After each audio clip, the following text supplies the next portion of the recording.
asalaamaaleykum mbokk internet Média Plus 221 ñu ngi leen di ziar di leen jox seen wàccuwaay fépp ngeen nekk ñi nekk ci Sénégal ak ñi nekk bitim réew di leen kontaane di gis abonnement yéen a ngi abonné yéen a ngi ciy jàpp tey nag ñu ngi fii Pikine kër benn champion boo xamante ni kenn dootu ko présenté ci làmb kër Pape Diop Boston ñu nekk biir këram tey fekk si benn waaye seet si ko bëggoon waxtaan ak moom rek parce que gars yi xam ngeen ne Ndiaga Thiam mi caatu fa Pape Diop fan yi passé bëri na ak Mamady Ndiaye doomu Robert Mamady Ndiaye am ndam ci kawam ñu fekk fi benn waaye nag pour waxtaan ak moom ci carrière u Ndiaga ak combat bi ñu génnee ak yeneen daal ak yi xew léegi bi nga xamante ni nii fan yi passé Eumeu Sène Sa Thiès gis nañ Pokola Baldé ak Liss Ndiago ñu bëgg a waxtaan daal tuuti ci làmb sëñ bi maa ngi lay nuyu di la ziar. waaw maa ngi lay fay bu baax si yàlla. naka yitte yi. ñu ngi ziar bu baax a baax ñu ngi si jàmm alhamdulilah. tey nag dañ la tur bi nan la ak sant bi. Am Moussa la mais ñu ngi may woowee Demba rek. Demba Pikine waaw daanaka Pikine moom Demba lañ ma gën a xamee. waaw maa ngi nuyu waa Pikine bu baax. di leen ziare. di jox ñëpp seen wàccuwaay bu baax incha allah. yow lan nga si Ndiaga. waaw Ndiaga mun naa ne magam laa. waaw magam laa du mag boo xam ne nag dañoo bokk deret mais xam nga dëkkaale bu yàgg. man ak magam moo tax ci ànd bi ñu nekkee xale ba léegi. daanaka mu bëri loo xamante ne buñ koy def ñu ma ci dugal tàggu ma laaj ma. ma joxe ci sama xarit. waaw te xam nga dañ li ñuy wax rek dëkkandoo moom mbokk la. waaw dëkkandoo mbokk la te ñoom ñun ak ñoom suñu dëkkaale dafa yàgg. ndax Omar moomu ci magam bi mu toog moom sama mag ñooy ànd.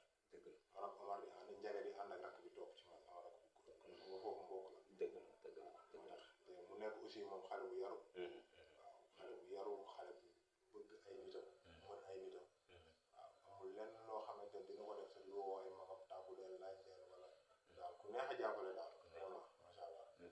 waaw ku neex a jàppale muy xale bu yaru seen rak comme ni nga ko waxee dëkkandoo bu yàgg mbokk la ngay ànd ak magam muy ànd ak sa rak kon c'est la famille ku ngeen jógee ci combat bi comme ni ma ko waxee yéen ak Mamady Ndiaye Ndiaga am fa defet combat boobu nu ngeen ko jàng nu ngeen ko dundee après.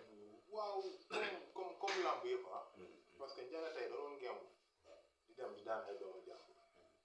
waaw man bii lamb ji tawee bi ma génnee xale yu yëpp loolu laa ma ne leen yéen ngemb dem di daan ay doomu jàmbur.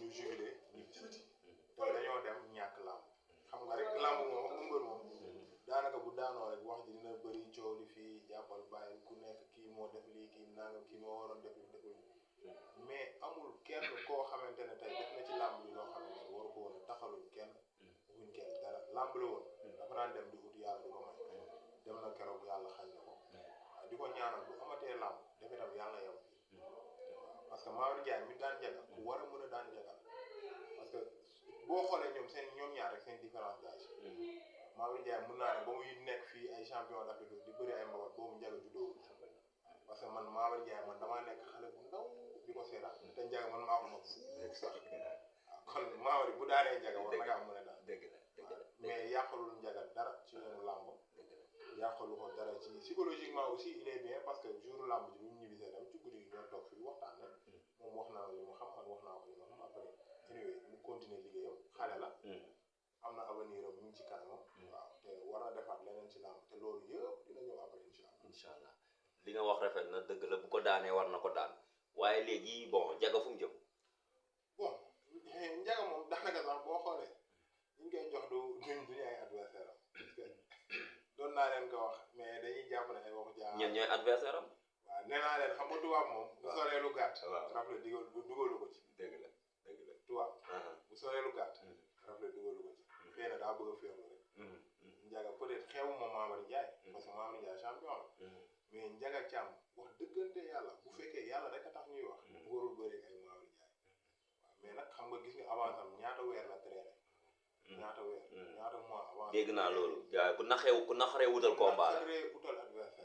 dëgg la parce que tey jii ñi nga xamante ne ñoom la tollool. war a bëri ak ñoom nanguñu bëri ak moom. ñi nga xamante ne peut-être xaw na leen raw tuuti. bëgg retourner bëri ak ñoom aussi nanguñu bëri ak ñoom parce que ñoom bëgg nañu romb dem. te xam nañ ne peut-être bu jaaree ci moom amaana liñ bëgg mu nooy du nooy foofu. waaw moom loolu rek xam nga déjà ndam la ci moom. dëgg la waaw moo tax léegi fi mu toll nii ñoom moom waaw mi ngi ci préparé. parce que xale la man wax naa ko keroog bu ñu bëree fii mercredi la bëri. ma ne ko noppalul jeudi vendredi samedi dimanche nga noppal lundi da ngaa dem ngay daan nga dem entraîné ji te avant lundi bi sax commencé na entraîné. kon nga xam ne am na lu mu bëgg ci làmb. làmb jaa ngi ci kanamam xale la ñàkkagul dara te moromam ñaa ngi fi dafa nekk mbër moo xam ne dafay am nag ci làmb mbër yoo xam ne dañuy naqaree wutal combat moom daf ci bokk waaye nit ñi xam nañ ne champion la parce que bu nga xool bii mooy deuxième défaite am waaw moom mu ngi ci ñaata combat fi mu toll nii Ndiaga Thiam mi ngi ci 13 combats 13 combats 11 victoires 2 défaites waaw champion la 13 combats 11 victoires 2 défaites kooku champion la moom mi ngi ci 13 combats 11 victoires 2 défaites 2 défaites te yàlla xam na ne keroog bi open press sa journaliste mi ngi ko wax naan ko ndax sa combat mën nañ xaaraan Ndiaga statut parce que d'habitude les gens disent que ni moom combat bi yëpp du dépasser 30 secondes dëgg la